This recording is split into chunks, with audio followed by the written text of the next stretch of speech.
अस्सलामुअलैकुम। दुनिया भर की ताज़ा तरीन खबरों और करंट इशू से बाखबर रहने के लिए हमारा चैनल सब्सक्राइब कीजिए। रुख करेंगे खेलों की दुनिया का। रिपोर्ट कर रहे हैं हमारे नुमाइंदे दुबई से सैयद काशिफ अली शाह।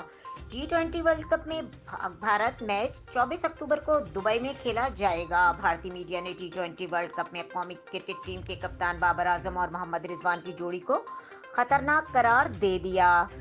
भारतीय मीडिया ने पाकिस्तान के दोनों खिलाड़ियों की आदादोशुमार बताकर खतरे की घंटी बजा दी। ख्याल रहे कि T20 वर्ल्ड कप में पाक भारत मैच 24 अक्टूबर को दुबई में खेला जाएगा। मीडिया के मुताबिक वर्ल्ड कप में पाकिस्तान से मुकाबले के दौरान भारतीय टीम को बड़ा खतरा कप्तान बाबर आजम और मोहम्मद रिजवान से है। दोनों खिलाड़ियों ने T20 में एक साथ 736 रन बनाए। भारतीय मीडिया का कहना है कि दोनों बैटर्स पावर बल्लेबाज ओवर्स में शानदार हैं। दोनों ने ओपनिंग जोड़ी के तौर पर 521 रन जोड़े हैं।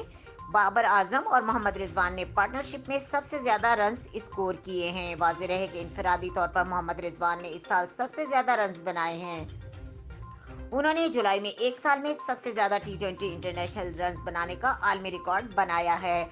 मजीद खबरों और अपडेट के लिए देखते रहें के न्यूज़ चैनल इंटरनेशनल।